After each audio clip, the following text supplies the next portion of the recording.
अभिषेक शर्मा अभी जी के क्लासेस में आपका हार्दिक स्वागत करता हूँ। आज हम बात करने वाले हैं अरावली पर्वतमाला की मुख्य मुख्य चोटियां।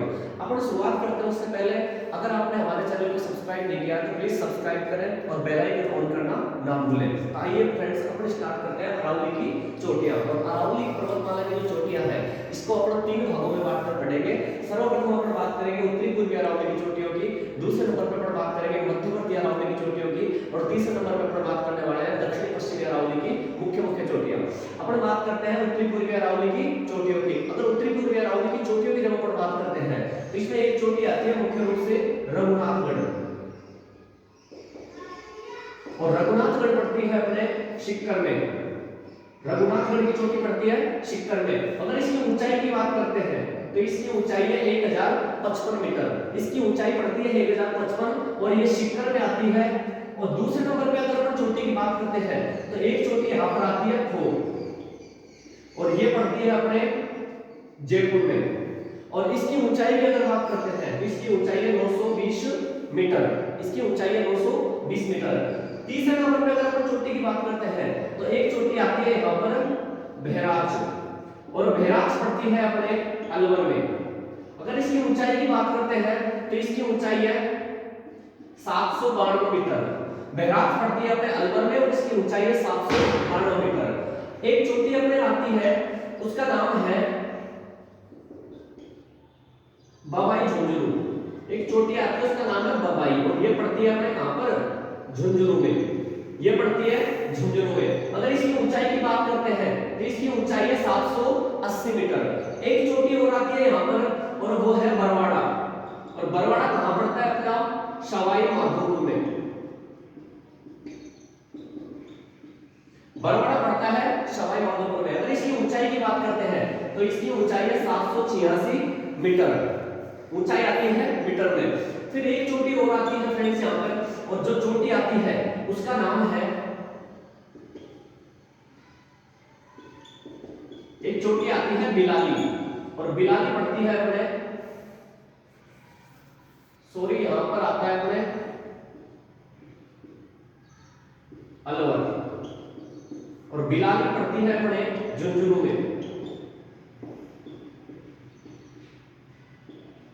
अगर इसकी ऊंचाई की बात करते हैं तो इसकी ऊंचाई आती है 775 मीटर। एक चोटी इसमें अपने और बात करते हैं तो एक चोटी आती है बैराठ, और बैराठ पड़ती है अपने जयपुर में। और इस चोटी की जो ऊंचाई है वो ऊंचाई है 704 मीटर। बैराठ की ऊंचाई है 704 मीटर जो पड़ती है अपने जयपुर में। इसके बाद में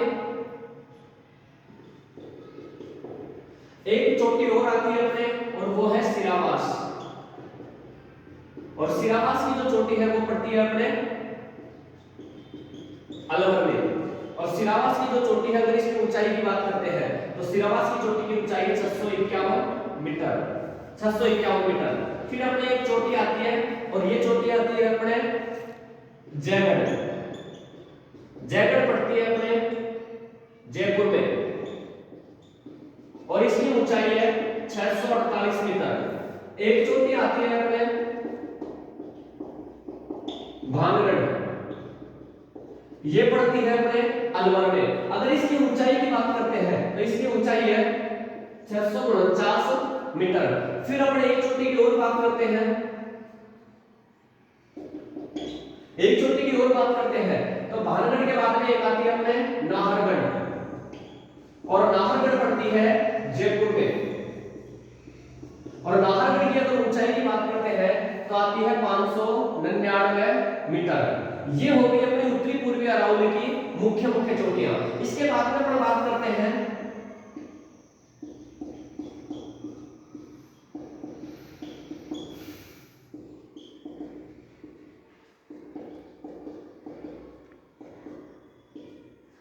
अब बात करते हैं मध्यवर्ती अरावली की मुख्य मुख्य चोटियों के बारे में। और मध्यवर्ती अरावली की चोटियों की बात करते हैं तो यहाँ पर एक मुख्य चोटी आती है तारागढ़, और तारागढ़ पड़ती है अपने अजमेर में। और तारागढ़ की अगर ऊंचाई की बात करते हैं तो उसकी ऊंचाई आती है 870 मीटर। 870 मीटर। इसके बाद में एक चोटी और आती है अपने, और वो है नाग पहाड़। नाग पहाड़, और नाग पहाड़ पड़ती है अपने अजमेर में, और इसकी ऊंचाई की बात करते हैं तो आती है 795 मीटर। फिर एक चोटी और आती है गौरमची टोडगढ़, और इसकी ऊंचाई है 933 मीटर। ये हो गई अपने मध्यवर्ती अरावली की मुख्य मुख्य चोटियां। अब अपन बात करने वाले हैं दक्षिण पश्चिमी अरावली की चोटियों की, और वो बात करेंगे अपन अगले वीडियो में। जब तक